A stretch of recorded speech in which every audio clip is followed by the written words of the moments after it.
Ladies and gentlemen, welcome to the Bible Hour 2020. Some say it's been the best Bible Hour of all the Bible Hour series that we've run. Welcome on in, Ricky B in the house. Just in case, we got to Ezekiel 33:26 last night, so we'll start at 33:27. Thank you very much, Ricky B. I am on it. Get that there like that. Get that there like that. Alright. Will we finish Ezekiel today? That's the question. It's certainly possible. It is certainly possible. Welcome on in, ladies and gentlemen. Ricky B, are you admin tonight?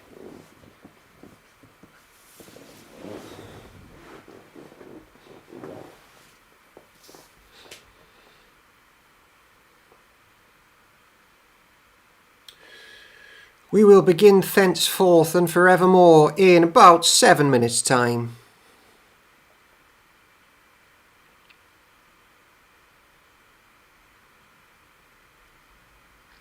It is day 100. What are you doing back there, man? Somebody, and I do not know who, pushes this board back every single day.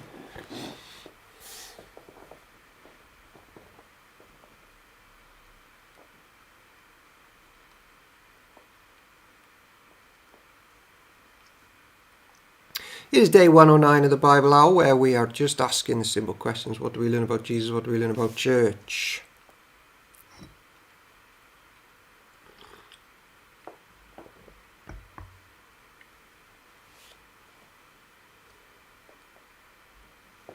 What a ride it has been. What a ride.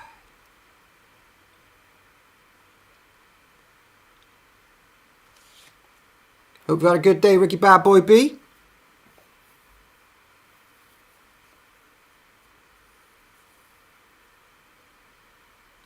After last night's fun and games, I thought you might have lost track of where we were. Man, I don't even know what space-time continuum I'm in after last night.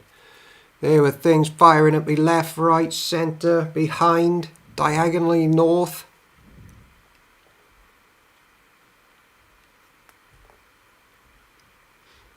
Well, you're right about that, Ricky Bad Boy.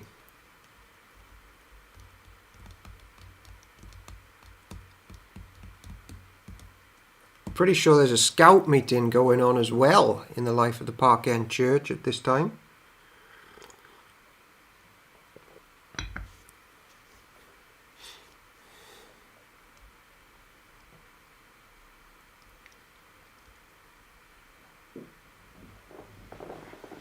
Not treading on my toes, Ricky B.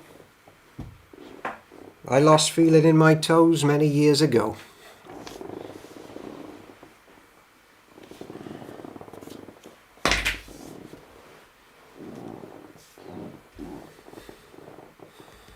Ricky Bad Boy, who's on reading this week? So it's Howell George preaching.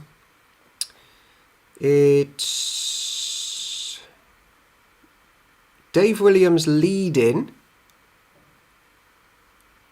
What else are we chucking in the service this week? Petty Boy in the house. Good evening all. Good evening, Petty Boy. It's funny because you typed it like I say it.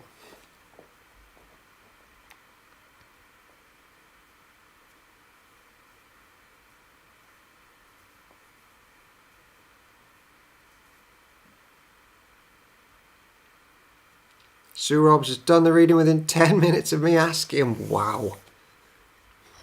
Okay, so Sue Roberts doing that. Dave leading. What else does Dave need to introduce?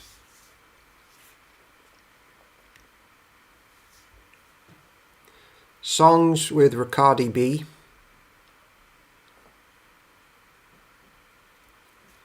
One song from Ben Ricketts.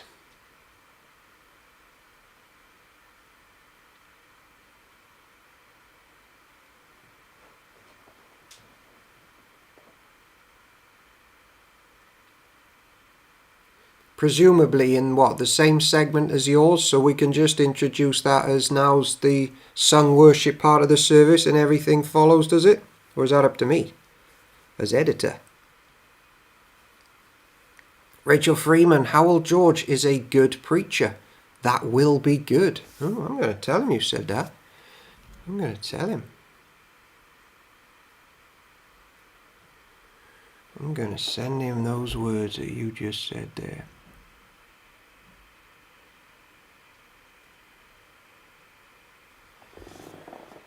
Alright, let's do that.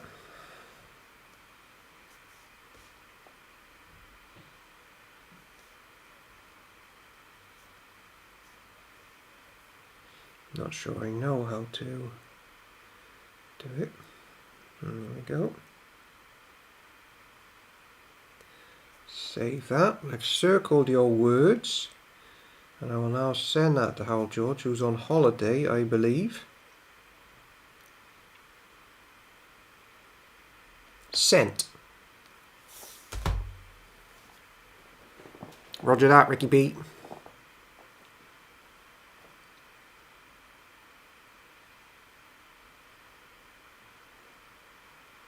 Ladies and gentlemen, welcome on in.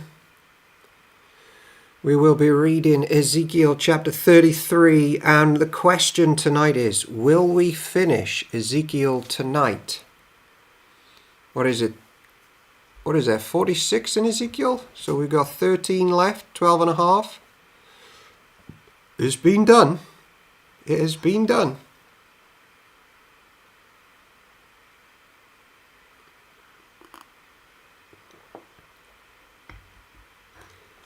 Hello all, is it Bible Hour or Bible 5 minutes tonight? Alright, Sue Roberts, yeah, point taken. Hi everyone, great to see you and Timmy this evening. Sue, alright.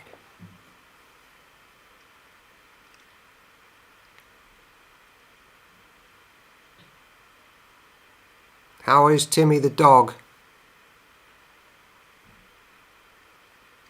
Good evening, Sam Whittington. When are you going away, Sam Whittington? Is it Friday?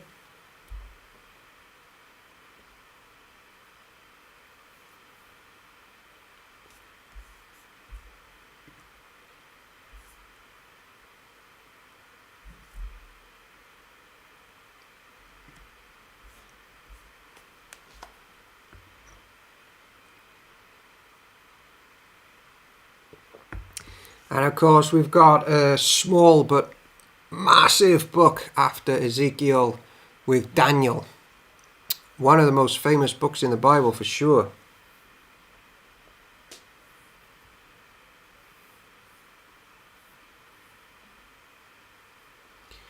Yeah, 400 quid, those vets bills. Don't I know it.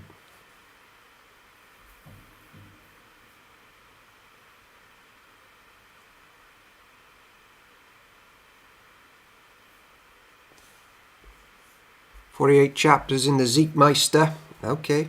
Oh, right. Okay. So we might not finish it. Well, I'm going to blitz it. I could, it's possible. 14 and a half chapters.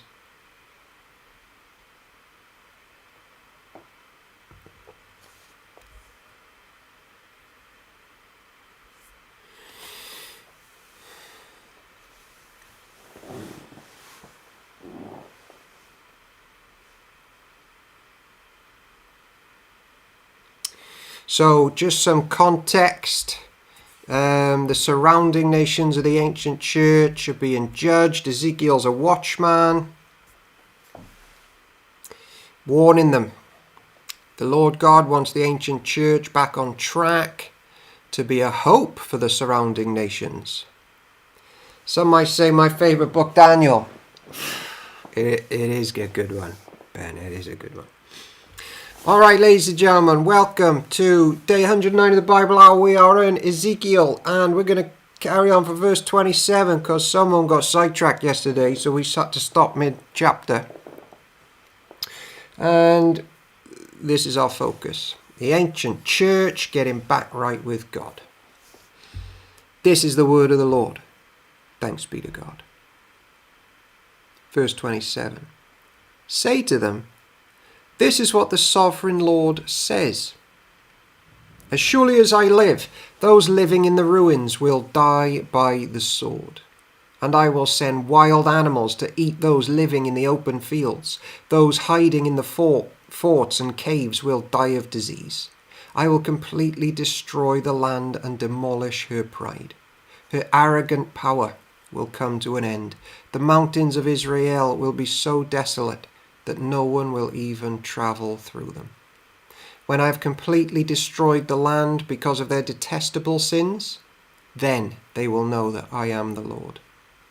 Son of man, your people talk about you in their houses and whisper about you at the doors. They say to each other, come on, let's go hear the prophet say what the Lord is saying. So my people come pretending to be sincere and sit before you. They listen to your words, but they have no intention of doing what you say. Oof! What an indictment against the congregation in the ancient church. Their mouths are full of lustful words and their hearts seek only after money. You are very entertaining to them, like someone who sings love songs with a beautiful voice or plays fine music on an instrument. They hear what you say, but they don't act on it. But when all these terrible things happen to them, as they certainly will, then they will know a prophet has been among them. We've got to be doers of the word, not hearers only. Ezekiel chapter 34, the shepherds of Israel. Then this message came to me from the Lord. Son of man, prophesy against the shepherds, the leaders of Israel. Give them this message from the sovereign Lord. What sorrow awaits you, shepherds, who feed yourselves instead of your flocks? Shouldn't shepherds feed their sheep? You drink the milk, wear the wool, and butcher the best animals, but you let your flocks starve. You have not taken care of the weak. You have not tended the sick or bound up the injured. You have not gone looking for those who have wandered away and are lost. So there is a sermon there for us. Are we looking after the needy in our church? So my sheep have been scattered without a shepherd, and they are easy prey for any wild animal. They have wandered through all the mountains and all the hills, across the face of the earth, yet no one has gone to search for them. Therefore, you shepherds, hear the word of the Lord. As surely as I live, says the sovereign Lord, you abandoned my flock and left them to be attacked by every wild animal. And though you were my shepherds, you didn't search for my sheep when they were lost. You took care of yourselves and left the sheep to starve.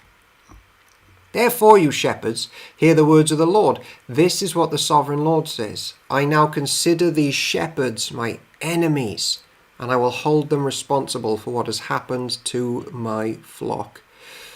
The great responsibility, elders, of being overseers of a flock. I will take away their right to feed the flock, and I will stop them from feeding themselves. I will rescue my flock from their mouths. The sheep will no longer be their prey. The good shepherd. For this is what the sovereign Lord says, I myself will search and find my sheep. I will be like a shepherd looking for his scattered flock. I will find my sheep and rescue them from all the places where they were scattered on that dark and cloudy day. I will bring them back home to their own land of Israel from among the peoples and nations. I will feed them on the mountains of Israel and by the rivers and in all the places where people live. Yes, I will give them good pasture land on the high hills of Israel. There they will lie down in pleasant places and feed in the lush pastures of the hills. I myself will tend my sheep and give them a place to lie down in peace, says the sovereign Lord. I will search for my lost ones who strayed away, and I will bring them safely home again. I will bandage the injured and strengthen the weak. but I will destroy those who are fat and powerful. I will feed them, yes, feed them justice. And as for you, my flock, this is what the sovereign Lord says to his people. I will judge between one animal of the flock and another, separating the sheep from the goats. Isn't it enough for you to keep the best of the pastures for yourselves? Must you also trample down the rest? Isn't it enough for you to drink clear water for yourselves? Must you also muddy the rest with your feet? Why must my flock eat what you have trampled down and drink water you have fouled? Therefore, this is what the sovereign Lord says. I will surely judge between the fat sheep and the scrawny sheep. For you fat sheep pushed and butted and crowded my sick and hungry flock until you scattered them into distant lands. So I will rescue my flock, and they will no longer be abused. I will judge between one animal of the flock and another. Look, if someone is messing around with Jesus' church, he's going to step in. He's going to save her. And I will set over them one shepherd, my servant David. He will feed them and be a shepherd to them. And I, the Lord, will be their God, and my servant David will be a prince among my people. I, the Lord, have spoken. The Lord's covenant of peace. I will make a covenant of peace with my people and drive the dangerous animals from the land. Then they will be able to camp safely in the wildest places and sleep in the woods without fear. I will bless my people and their homes around my holy hill. And in the proper season, I will send the showers they need. There will be showers of blessing. The orchards and fields of my people will yield bumper crops, and everyone will live in safety. When I have broken their chains of slavery and rescued them from those who enslaved them, they will know that I am the Lord. They will no longer be prey for other nations, and wild animals will no longer devour them. They will live in safety, and no one will frighten them. And I will make their land famous for its crops, so my people will never again suffer from famines or insults of foreign nations. In this way, they will know that I, the Lord, their God, am with them. And they will know that they, the people of Israel, are my people, says the sovereign Lord. You are my flock, the sheep of my pasture. You are my people, and I am your God. I, the sovereign Lord, have spoken. Ladies and gentlemen, he is saying these words to an ancient church that has fallen into idolatry, prostitution, child sacrifice, arrogance, love of money, pride, isolation, dismemberment, and being carried away to Babylon. And here he is. You are my people, and I am your God. Such love. Such love.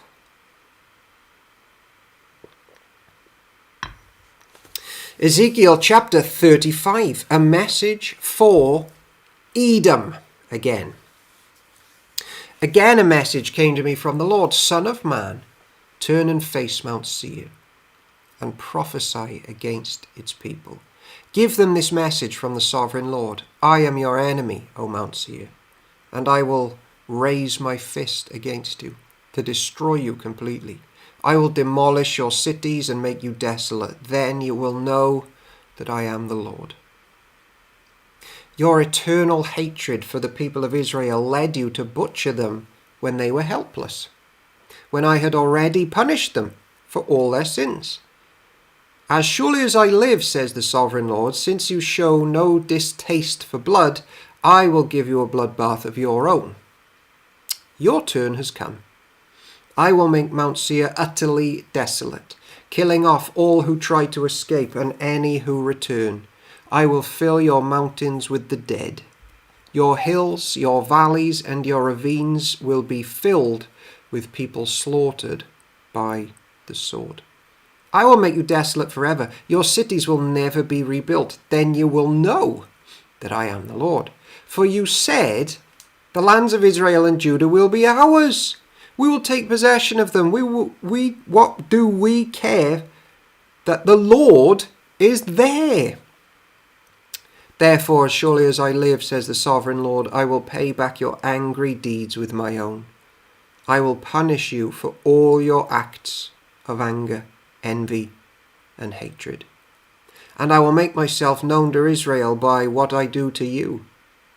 Then you will know that I, the Lord, have heard every contemptuous word you've spoke against the mountains of Israel. Don't talk bad about the church if you're an outsider. Church, interestingly enough, is told to judge within itself. Forget outside trying to sort that problem out.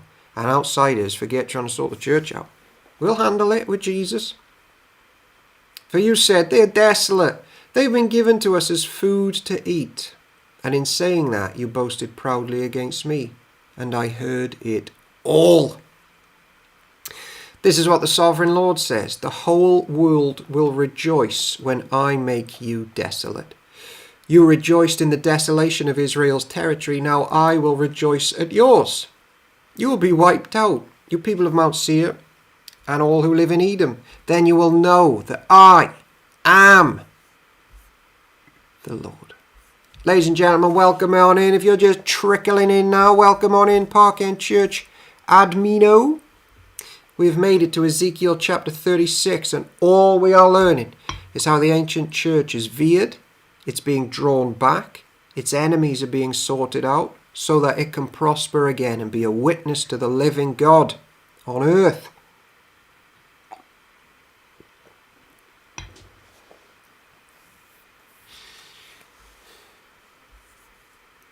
Ezekiel chapter 36. Restoration for Israel.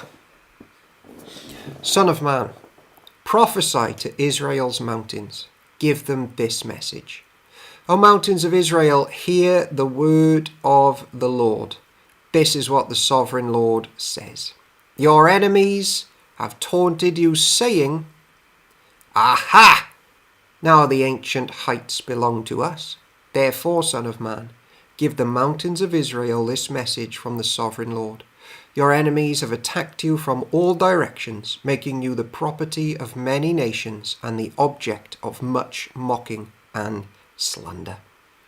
Therefore, O mountains of Israel, hear the word of the Lord. He speaks to the hills and mountains, ravines and valleys, and to ruined wastes and long deserted cities that have been destroyed and mocked by the surrounding nations.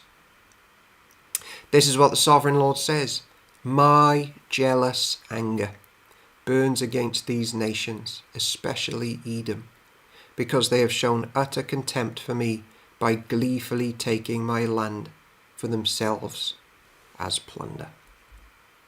I remember watching an interview, and the guy was angry, and he said, how could you ever worship a God who has jealousy? And the guy said, are you married? And he was like, yeah. So if someone took your wife away, would you feel a degree of righteous anger, or would you feel nothing at all? He was like,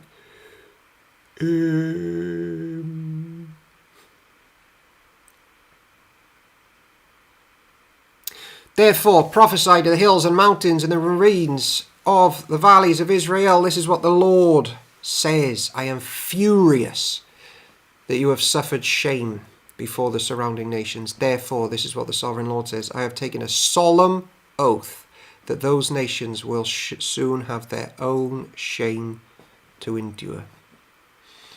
But the mountains of Israel will produce heavy crops of fruit for my people, for they will be coming home again soon.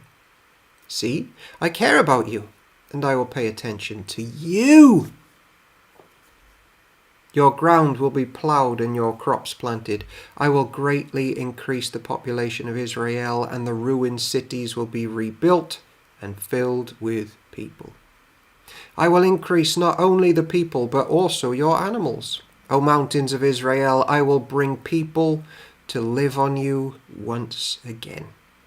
I will make you even more prosperous than you were before. Then you will know that I am the Lord. I will cause my people to walk on you once again, and you will be their territory, You will never again rob them of their children. This is what the sovereign Lord says. The other nations taunt you, saying, Israel is a land that devours its own people and robs them of their children. But you will never again devour your people or rob them of their children, said the sovereign Lord. I will not let you hear those other nations. I will not let you hear, those other nations insult you, and you will no longer be mocked by them. You will not be a land that causes its nation to fall, says the sovereign Lord. Then this further message came to me from the Lord, Son of man. When the people of Israel were living in their own land, they defiled it by the evil way they lived. To me, their conduct was unclean as a woman's menstrual cloth. They polluted the land with murder and the worship of idols, so I poured out my fury on them.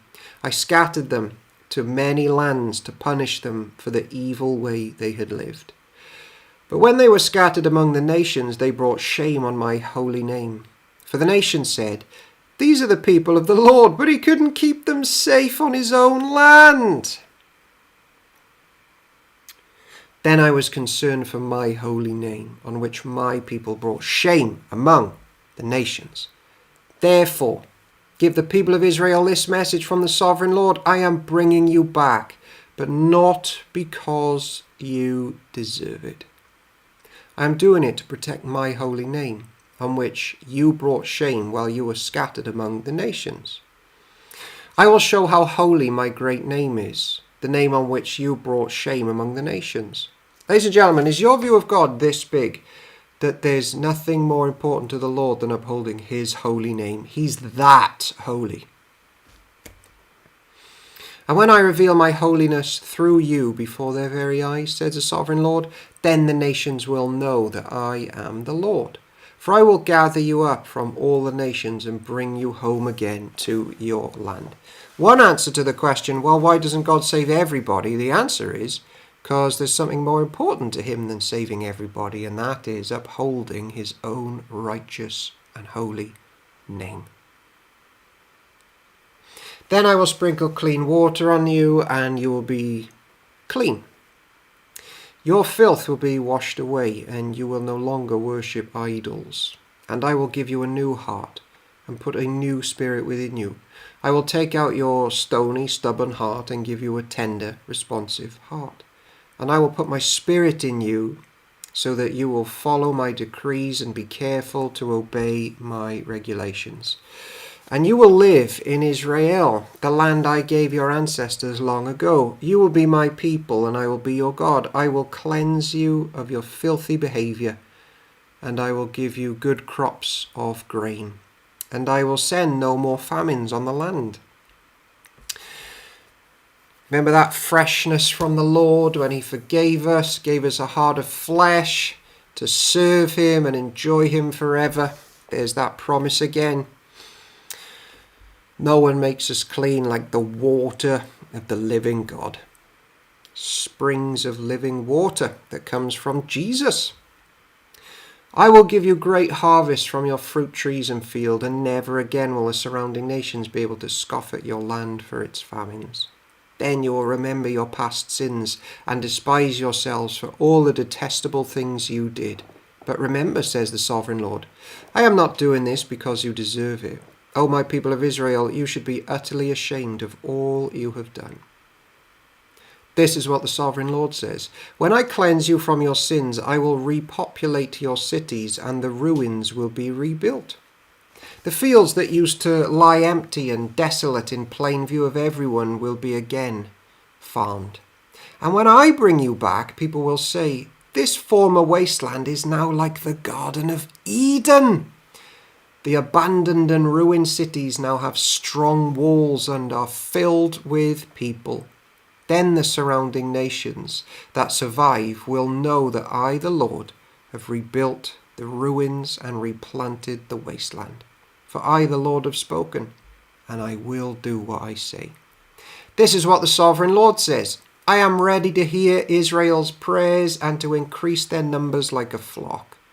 They will be as numerous as the sacred flocks that fill Jerusalem's streets. at the time of her festivals.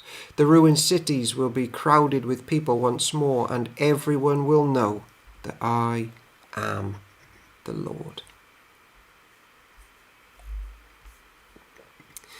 Ladies and gentlemen, such love and mercy and patience. And trust me, it's good for the surrounding nations when church is back to full functioning church, because then they see what real life is and they get welcomed in. Ladies and gentlemen, we've reached Ezekiel chapter 37. Is there a more famous chapter in the Bible, I ask? Probably. The valley of dry bones.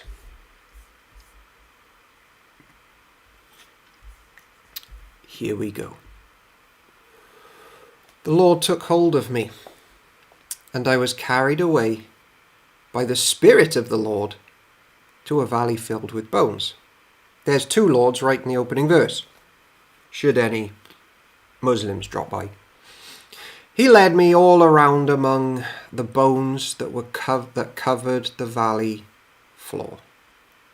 They were scattered everywhere across the ground and were completely dried out.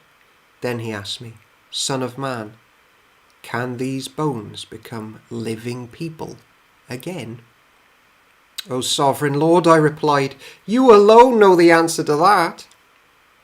Then he said to me, speak a prophetic message to these bones and say, dry bones, listen to the word of the Lord.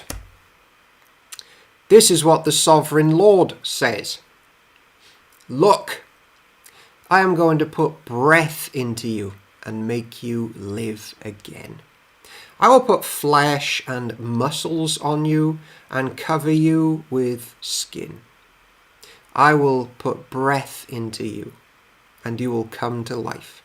Then you will know that I am the Lord. So I spoke this message just as he told me. Suddenly, as I spoke, there was a rattling noise all across the valley. The bones of each body came together and attached themselves as complete skeletons. Then as I watched, muscles and flesh formed over the bones. Then skin formed to cover their bodies, but they still had no breath in them. Then he said to me, speak a prophetic message to the winds, Son of man. Speak a prophetic message and say, this is what the sovereign Lord says. Come, O breath, from the four winds. Breathe into these dead bodies so they may live again. Jesus was always saying in the New Testament, receive my spirit and live. You remember that one? Then he said to me, Son of man, these bones represent the people of Israel. They are saying, we have become old, dry bones. All hope is gone. Our nation is finished. Therefore prophesy to them and say, this is what the sovereign Lord says.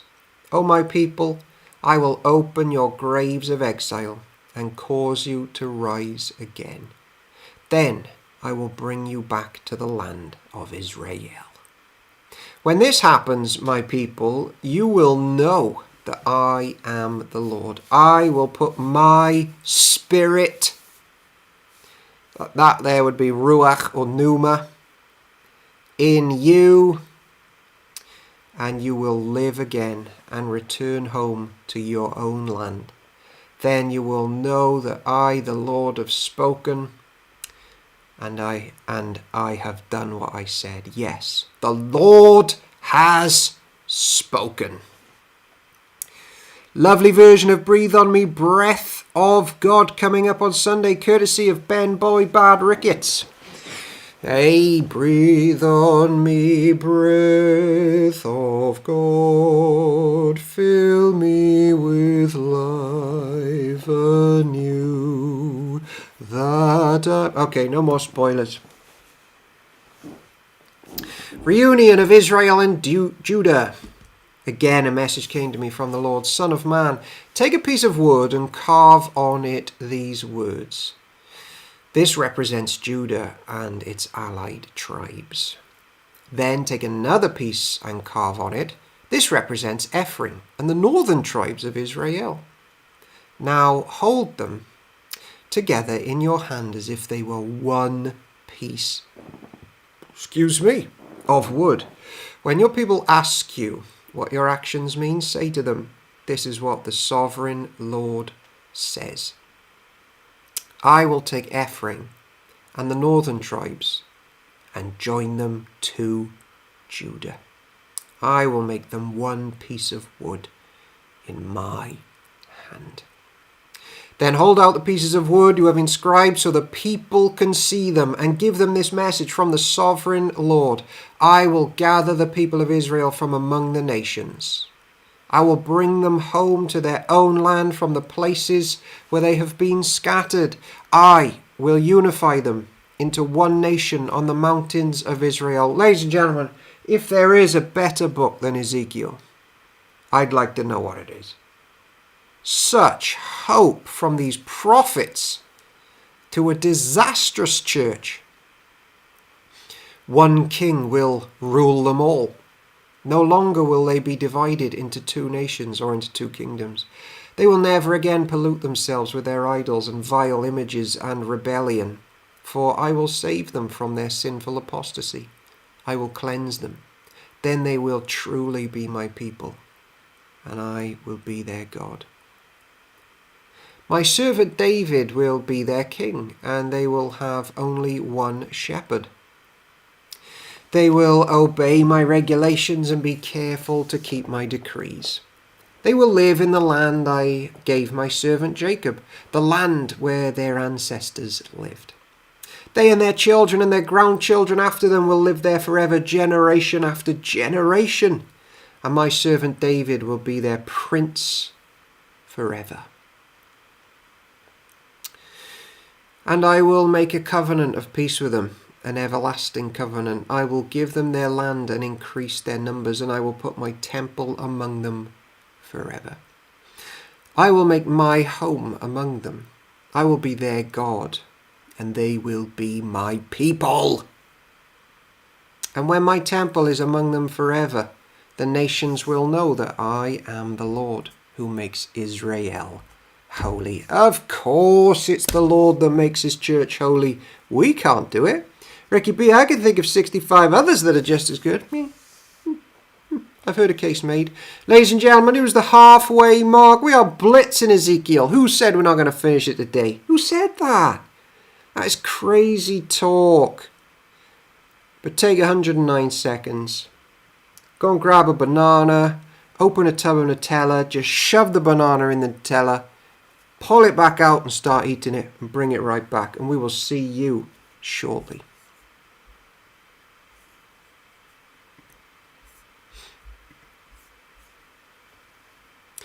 Petit Bois, thankfully Israel doesn't worship other idols today.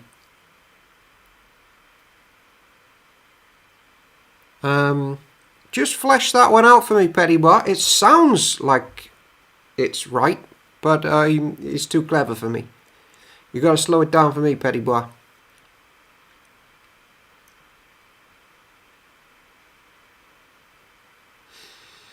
We uploaded an important video today, which is a clip from a Bible Hour last week. How can God kill or allow the deaths of women and children in the Old Testament? I've got loads of videos coming up for you this week, so keep an eye on the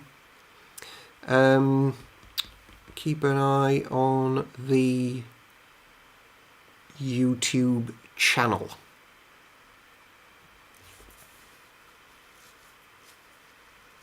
Ricky B, where's the irony and emoji? Right, so Petit Bois may be being ironic that in the geographical land of Israel there is somewhat of a mixed bag of religions, or she might be being accurate in saying that what Israel now is, according to the Bible, that we have been grafted into, like a spiritual Israel, doesn't worship idols. Well, they don't worship pagan idols, so hopefully they learnt their lesson. Oh, well, yeah. In the geographical land of Israel, there are a few questionable acts going on. But, there's believers among them, even... it's all kicking off over there at the moment, isn't it? Ezekiel chapter 38, a message for Gog. This is another message that came to me from the Lord. Son of man, turn and face Gog of the land of Magog, the prince who rules over the nations of Meshech and Tubal, and prophesy against him. Give him this message from the sovereign Lord. Gog, I am your enemy. I will turn you around and put hooks in your jaws to lead you out with your whole army. Your horses and charioteers in full armour, and a great horde armed with shields and swords. Persia, Ethiopia, Libya will join you too with all their weapons. I was explaining earlier to a group that I was chatting to that the old Libyan religious leader Arius had his face punched by Father Christmas for saying that Jesus wasn't Lord.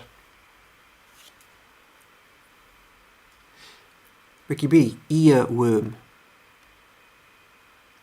I didn't know what that means. Well, come on in if you knew what I knew. I'm sorry you had other problems. Welcome to Ezekiel chapter 38. A prophecy against the enemy of the ancient church. Persia, Ethiopia and Libya will join you too with all their weapons. It's great to see you if you knew what I knew. Welcome back. Along with their armies of Beth Hogama and from the distant north and many others. Get ready, be prepared, all the armies around you mobilized, and take command of them. A long time from now you will be called into action. In the distant future you will sweep down on the land of Israel, which will be enjoying peace after recovering from war, and after its people have returned from many lands to the mountains of Israel. You and all your allies, a vast and awesome army, will roll down on them like a storm and cover the land like a cloud. This is what the sovereign Lord says. At that time, evil thoughts will come to your mind, and you will devise a wicked scheme. You will say, Israel is an unprotected land filled with unwalled villages. I will march against her and destroy these people who live in such confidence. I will go to those formerly desolate cities that are now filled with people who have returned from exile in many nations. I will capture vast amounts of plunder, for the people are rich with livestock and other possessions now. They think the whole world revolves around them. But Sheba and Dedan and the merchants of Tarshish will ask, do you really think the armies you have gathered can rob them of silver and gold? Do you think you can drive away their livestock and seize their goods and carry off plunder? Therefore, son of man, prophesy against Gog. Give him this message from the sovereign Lord. When my people are living in peace in their land, then you will rouse yourself. You will come from your homeland in the distant north with your vast cavalry and your mighty arm. And you will attack my people, Israel, covering their land in a cloud. At that time in the distant future, I will bring you against my land as everyone watches, and my holiness will be displayed by what happens to you, Gog. Then all the nations will know that I am the Lord. Oh, hold on, just making a note.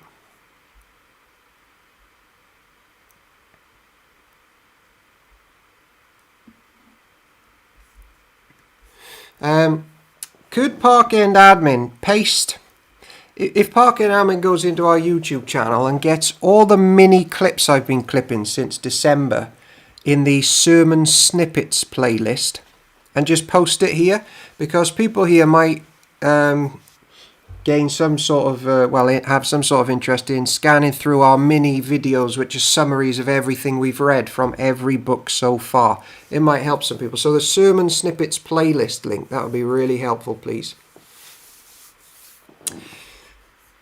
Do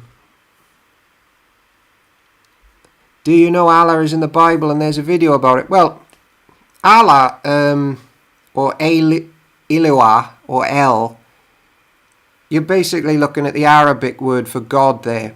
The Hebrew word would be El or Eloah, so it's semantics really, but the character of Allah is not in the Bible. This is what the Sovereign Lord asks. Are you the one I was talking about long ago, when I announced through Israel's prophets that in the future I would bring you against my people? But this is what the Sovereign Lord says. When Gog invades the land of Israel, my fury will boil over. In my jealousy and blazing anger, I promise a mighty shaking in the land of Israel on that day. All living things, the fish in the sea, the birds of the sky, the animals of the field, the small animals that scurry along the ground, and all the people on earth will quake in terror at my presence. Mountains will be thrown down. Cliffs will crumble. Walls will fall to the earth. I will summon the sword against you on the hills of Israel, says the Sovereign Lord. Your men will turn their swords against each other. I will punish you and your armies with disease and bloodshed. I will send torrential rain, hailstones, fire, burning sulfur. In this way I will show my greatness and holiness, and I will make myself known to all the nations of the world. Then they will know that I am the Lord. All right, ladies and gentlemen, welcome on in. We are in Ezekiel chapter 39, where, a summary so far, the ancient church of Abraham, Isaac, Jacob, Moses, and has entered the promised land. The Lord Jesus, the angel of the Lord, has led them to meet his Father, another member of the Trinity, up in Mount Sinai. They rejected him in the Exodus. They were then sent away in the wilderness for a period, but then the Sovereign Lord brought them to conquer the land under Joshua. And that land, according to Hebrews, chapters in Hebrews like 10, 11, 12, 13, is all about what heaven is like for the church of the living God. And they were living it out as a little symbol in the geographical Israel, and they would live a clean lifestyle. They would live the way the Lord wanted them to under the angel of the Lord, who actually used to walk around the camp. And in fact, they couldn't even poo anywhere except toilets, because Jesus didn't want to walk around in that camp. This is all before he was born of the Virgin Mary in the New Testament. Then they stuffed it all up and worshipped fake gods. Then they got captured by the Babylonians and taken away. Now Ezekiel is teaching them in that captivity that they are coming back, and we have made it, and now there's judgment for all the surrounding nations who waded in on capitalizing on the captivity of the church of Jesus, and he's very angry. And so Ezekiel now is prophesying against Gog and all the fake gods of Egypt and the surrounding nations. So here we are. Welcome on in. Ezekiel chapter 39. Son of man, prophesy against Gog. Give him this message from the Sovereign Lord. That Sovereign Lord, by the way, if you go back to Ezekiel 1, is the man seated on a throne. I am your enemy, O Gog, ruler of the nations of Meshech and Tubal. I will turn you around and drive you toward the mountains of Israel, bringing you from the distant north.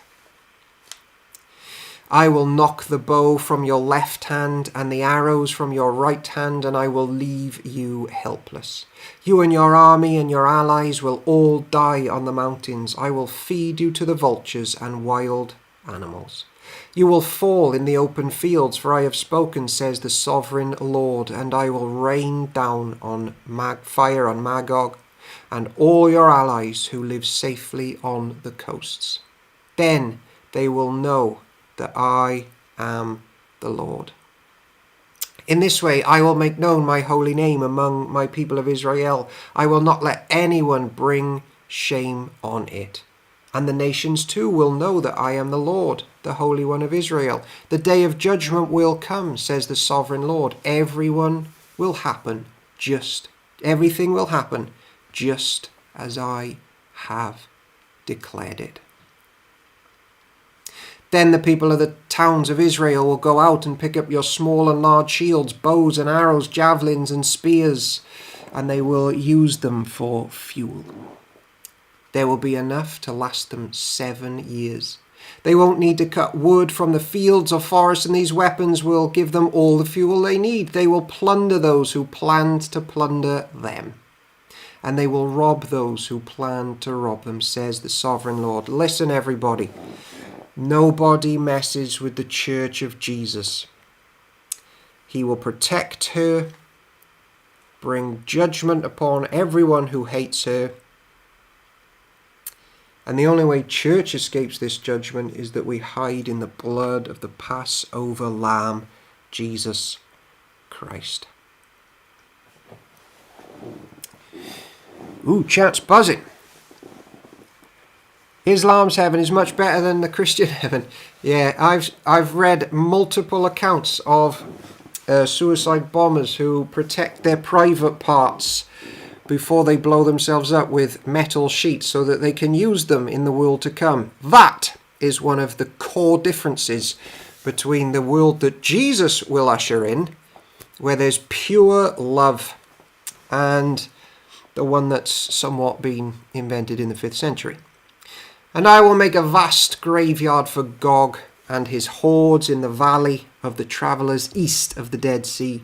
I will block the way of those who travel there, and they will change their name of place to the Valley of Gog's Hordes.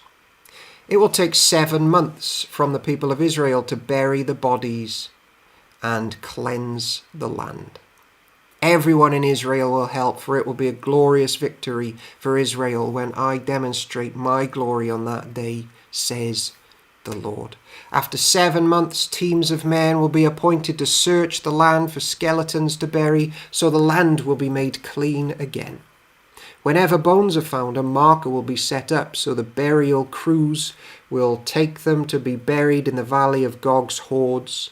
There will be a town there named Hamona, which means horde, and so the land will be finally cleansed. And now, Son of Man, this is what the Sovereign Lord says, call all the birds and wild animals, say to them, gather together for my great sacrificial feast. Come far and near to the mountains of Israel, and there eat flesh and drink blood. Eat the flesh of mighty men and drink the blood of princes, as though they were rams, lambs, goats and bulls, all fattened animals from Bashan. Gorge yourselves with flesh until you are glutted. Drink blood until you are drunk. This is the sacrificial feast I have prepared for you. Feast at my banquet table. Feast on horses and chariots, on mighty men and all kinds of valiant warriors, says the sovereign Lord.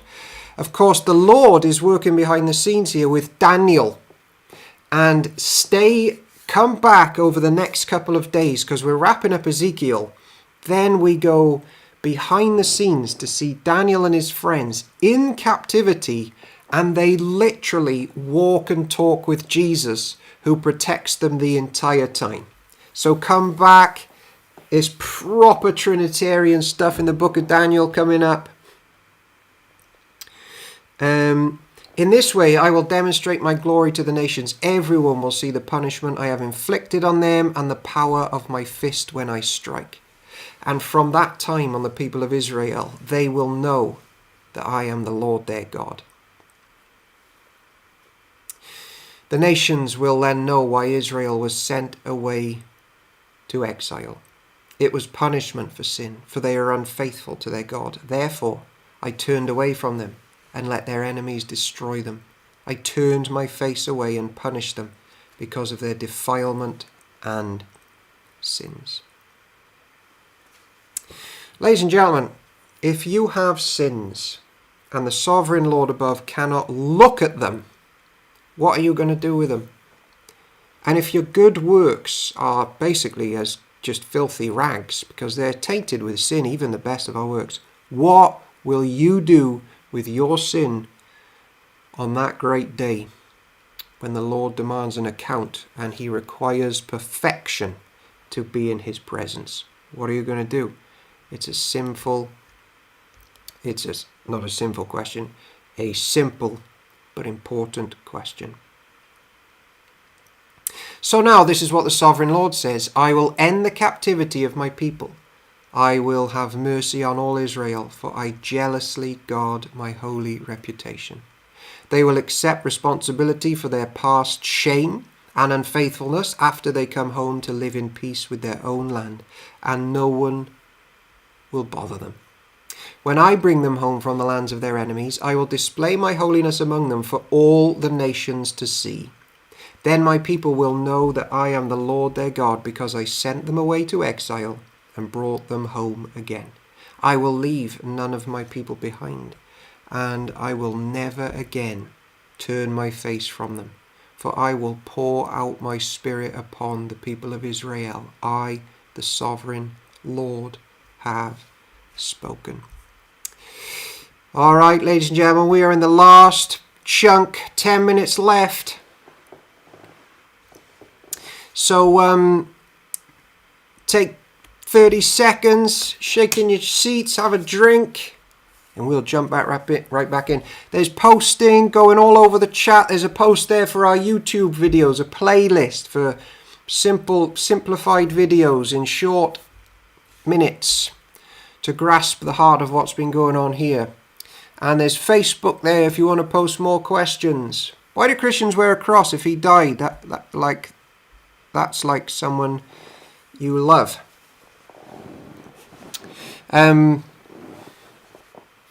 It's pretty. Like, you could try and put all of heaven on a cross where he is now on a necklace, but a cross is just like it's a moment to mark in our Christian history. No one believes he's still on the cross, but we boast in the cross. That's what the book of Galatians says. It's a massive thing to us. There, our sins were dealt with.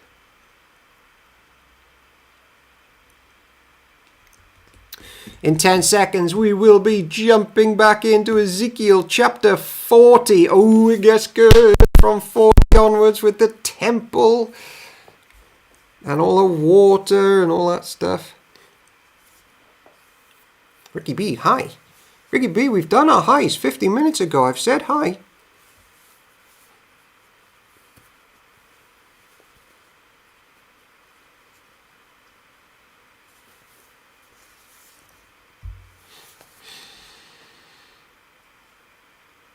Alright, here we go. The New Temple era. On April 28th, during the 25th year of our captivity, 14 years after the fall of Jerusalem, the Lord took hold of me. My posts haven't been showing up. I'm sorry, Ricky B. We've missed out. In a vision from God, he took me to the land of Israel and set me down on a very high mountain. From there, I could see toward the south what appeared to be a city.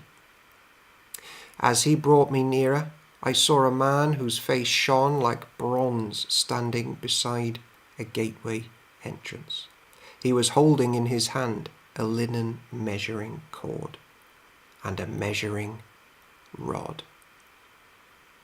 He said to me, "Son of man, watch and listen. Pay close attention to everything I show you. You have been brought here so I can show you many things.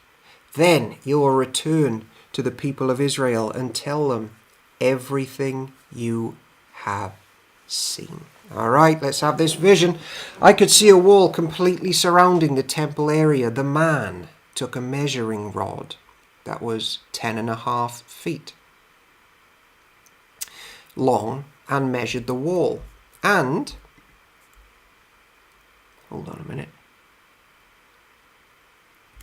And the wall was 10.5 feet thick and 10.5 feet high. Then he went over to the eastern gateway. He climbed the steps and measured the threshold of the gateway. It was 10.5 feet front to back. There were guard alcoves on each side built into the gateway passage. Each of these alcoves were 10.5 feet square, with a distance between them of 8.75 feet along the passage wall. The gateway's inner threshold, which led to the entry room at the inner end of the gateway passage, was 10.5 feet front to back. He also measured the entry room of the gateway. It was 14 feet across with supporting columns 3.5 feet thick. This entry room was at the inner end of the gateway structure, facing toward the temple. There were 3 guard alcoves on each side of the gateway passage. Each had the same measurements, and the dividing walls separating them were also identical. The man measured the gateway entrance, which was 17.5 feet wide at the opening and 22.75 feet wide in the gateway passage. In front of each of the guard alcoves was a 21-inch curb. The alcoves themselves were 10.5 feet on each side.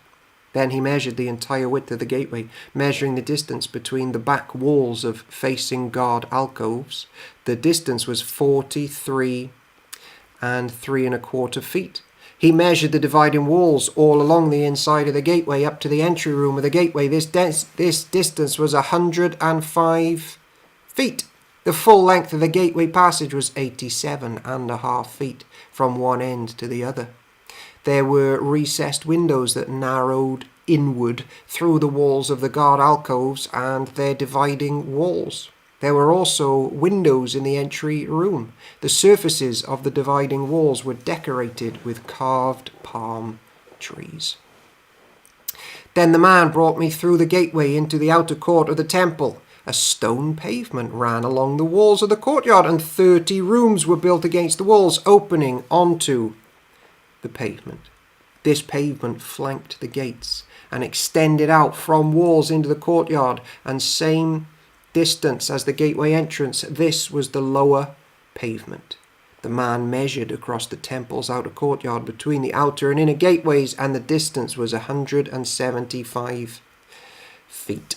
Now then, why the detail on the temple? Because it's leading also to this city, which this man has water flowing all around it. All right, bear that in mind. The man measured the gateway on the north, just like the one on the east. Here, too, there were 3 guarded alcoves on each side, with dividing walls and an entry room. All the measurements matched those of the east gateway. The gateway passage was 87.5 feet long and 43.75 feet wide between the back walls of the facing guard alcoves. The windows, the entry room, and the palm tree decorations were identical to those in the east gateway. There were 7 steps leading up to the gateway entrance, and the entry room was at the inner end of the gateway passage. Here on the north side, just as on the east side, there was another gateway leading to the temple's inner courtyard directly opposite this outer gateway. The distance between the 2 gateways was 175 feet. I can see chat scrolling, but I've lost it. There's so many questions. Please do post questions on the links available, and we will take time to wade into them.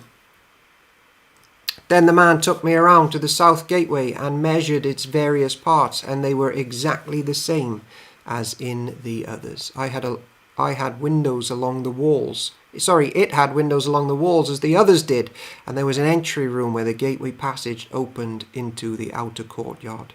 And like the others, the gateway passage was 87.5 feet long and 43.75 feet wide between the back walls of facing guard alcoves.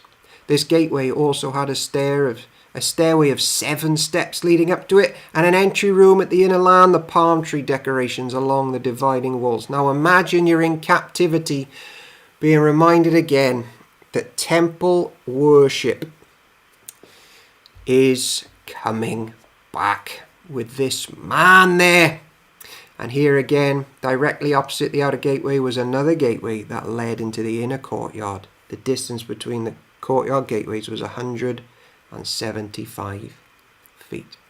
Then the man took me to the south gateway leading into the inner court. He measured it, and It had the same measurements as the other gateways. Its guard alcoves, dividing wall, and entry room were the same size as those in the others. It also had windows along its walls and in the entry room. And like the others, the gateway passage was 87.5 feet long and 43.75 feet wide. The entry rooms of the gateway leading into the inner court were 14 feet across and 43.75 feet wide. Someone got timed out in chat. Oh, if you knew what I knew. If you got timed out, you've been posting too many questions during this chat where we love to answer questions, but go to the other chat. It's a simple concept if you knew what I knew. Ask a few questions here, and I'll try and jump in occasionally in the gaps. But the purpose of this one is to read this with a few questions along the way. Now I will get into anything you want in great detail in the other link. Come on, if you knew what I knew. Use your noggin. The entry room to the south gateway faced into the outer courtyard. It had palm tree decorations on its columns, and there were 8 steps leading to its entrance. Then he took me to the east gateway leading to the inner courtyard.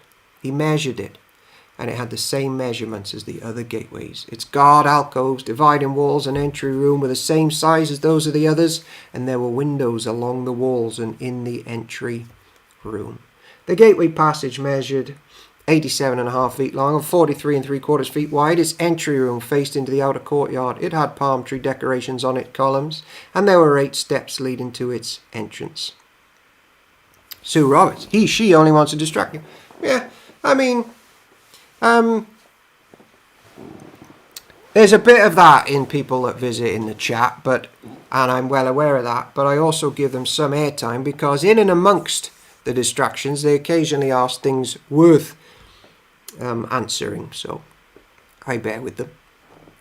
Then he took me around the north gateway leading to the inner courtyard. He measured it, and it had the same measurements as the other gateways. The guard alcoves, dividing walls, and entry room of this gateway had the same measurements as in the others, and the same window arrangements. The gateway passage measured 87.5 feet long and 43.75 feet wide. Its entry room faced into the outer courtyard, and it had palm tree decorations on the columns. There were 8 steps leading to its entrance. Ladies and gentlemen,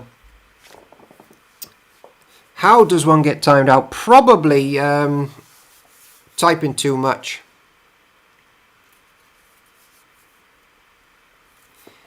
Hey, I'm so happy to be a Muslim. He's back. The thing is, I want you to stay here. So, but if you're gonna get like super possessive with the time and the chat and attention, then you're gonna keep getting timed out. But I don't want it to be like that. So come back tomorrow and just ask an occasional question and follow. Don't be that guy or girl who spams chats and gets cancelled out. You'll never get to learn outside of your own little box. There are answers to your questions, and I really want you to be here for the Book of Daniel. I hope you check our YouTube channel. But if you're not going to be mature about the Q&A and engaging with us, you're just going to keep getting timed out, which would be a shame, because we'll always win that one. But I don't want it to be like that. So to everyone in this chat, timed out or not, this is the word of the Lord. Thanks be to God. And we will be back tomorrow, where we will probably finish off Ezekiel and start the book of Daniel. Now, I'm just going to take 30 seconds. The rest of you can log off if you want. I'm just going to see what sort of things were being asked here. Oh, it's all gone. The questions have all been deleted. But Sue Robertson, there is only one Bible. There are many different translations, versions, and different people like different ways of reading it. But it's all the same Bible. Petty, but Bibles were in Latin and different languages many years ago and had to be translated. So we translate Bibles into languages and we can understand, but they say the same thing. So, yes, sort of. There are some books in the Orthodox Bible which aren't in the Protestant Bible, and there are some books still in the Catholic Bible which aren't in the Protestant Bible and the Eastern Orthodox Bible. That's more than just translation issues. There are some that have made it into the canon of some Bibles and not others. And so it's not all translation. But, you know, that's a good question, and they're good answers. But